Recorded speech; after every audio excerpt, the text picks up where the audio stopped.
On entend souvent dire, oui, vous reprochez un certain nombre de choses à la CEI, ceci, cela, oui, vous les partis politiques, c'est rentré ici, c'est sorti ici, mais vous faites quoi là-bas?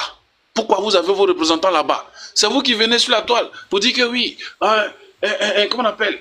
Il y a telle chose qui ne fonctionne pas, et la CEI a fait ceci. Mais vos représentants font quoi là-bas? Si la CEI se comporte mal, mais quittez la CEI.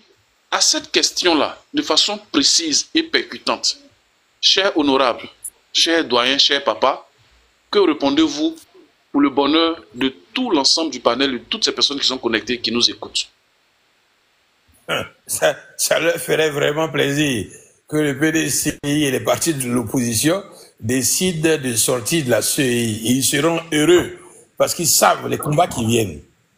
Vous savez, en ma qualité d'avocat, c'est moi qui ai porté, après le dossier de la CEI qui avait été porté la première fois par l'APDH à Arusha, c'est moi qui ai envoyé le deuxième dossier contre la CEI, contre l'État de Côte d'Ivoire, à Arusha, devant la Cour africaine des droits de l'homme.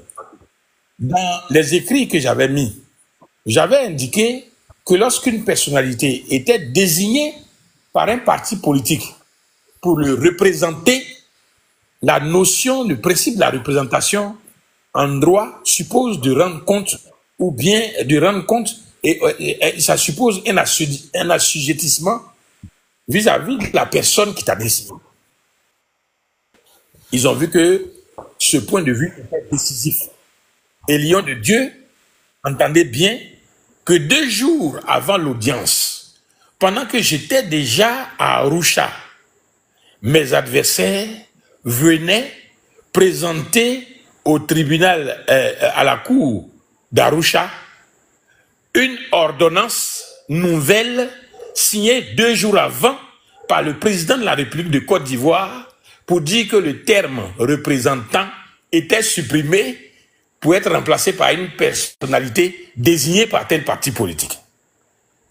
Cela veut dire que la loi qui fonde aujourd'hui la CEI n'a pas été modifiée par un projet de loi qui est parti à l'Assemblée pour être de façon consensuelle décidé par les députés, mais a été modifiée dans un bureau par le président par une ordonnance.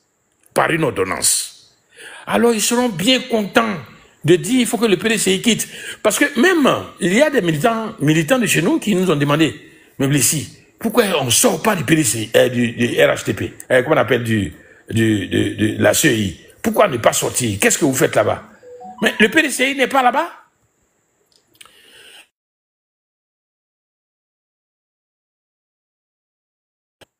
Puisque c'est les personnalités qu'on a désignées qui sont là-bas, qu'une personnalité est désignée par un parti, cette personnalité ne représente plus le parti, soi-disant. Soi-disant. Nous ne leur ferons pas le cadeau. Nous ne leur ferons pas le cadeau de dire nous quittons l'organisme qui doit organiser les élections. Mais nous disons qu'il faut réformer cet organisme et il sera réformé.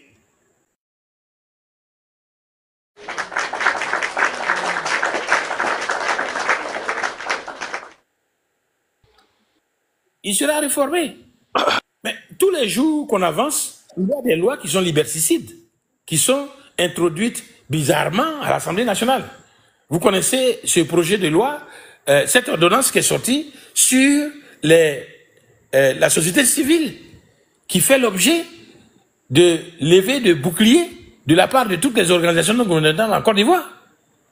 C'était un projet de loi qui est venu à l'Assemblée nationale, qui a été programmé, qui devait venir en travail en commission.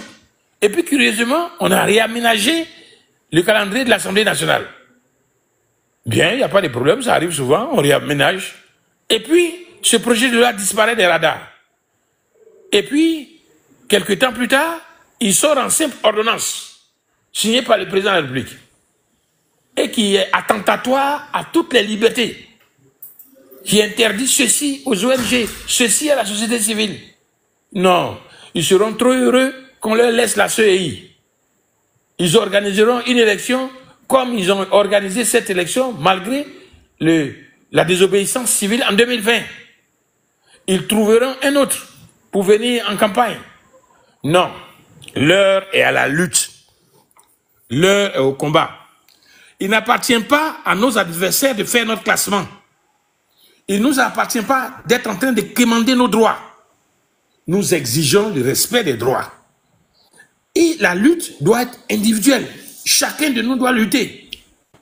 Beaucoup disent dans leur coin, avec cette CEI-là, on ne peut jamais gagner ces élections. Je vous dis, et je vous invite à intégrer cela dans votre raisonnement.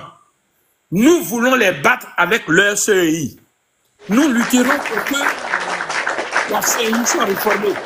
Nous lutterons pour qu'elle soit réformée. Nous allons batailler fort pour qu'elle soit réformée. Parce qu'en l'état, elle n'est pas un organisme indépendant. Parce qu'en l'état, elle ne garantit pas à suffisance l'indépendance dont cet organisme devait être habillé. Il faut se battre pour que ça change. Mais en même temps qu'on se bat pour changer la structure, il faut se battre aussi dans ces aspects de fonctionnalité. Et les aspects de fonctionnalité, c'est vous et moi individuellement qui devons faire pour que ça change. Il faut que vous ayez des gens, des représentants dans les bureaux de vote assez forts. Il faut que nous préparons. C'est un combat électoral. Il faut que nous soyons prêts. Arrêtez. Si on ne fait pas l'audit, on ne fait pas ceci. D'accord, on se bat pour ça. Si c'est avec cette CEI-là, ça ne marchera pas. D'accord, on se bat pour que ça change. Mais aussi, on se bat pour les battre avec ce en quoi ils croient, la fraude qu'ils ont organisée dans cette CEI. En l'état, il faut que nous soyons au-dessus pour les battre. S'ils changent, on les écrase. S'ils ne changent pas, on les bat. Voilà ce qu'il faut. Voilà ce qu'il faut. Merci.